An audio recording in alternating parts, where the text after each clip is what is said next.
bago natin gawin, safety muna natin. Tatanggalin natin yung yung negative ng battery terminal para safe, hindi siya magka short pag may ginagawa tayo. Okay, yan. So open na natin.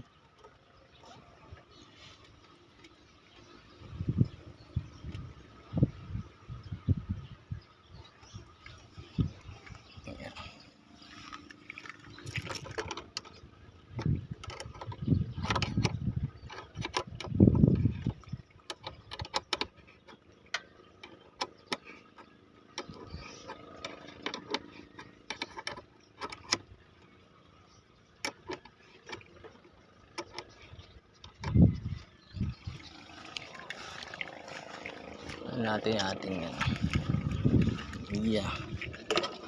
tanggalin muna natin yung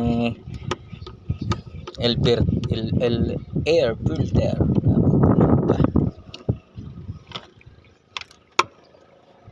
Ayan, para mahugot natin.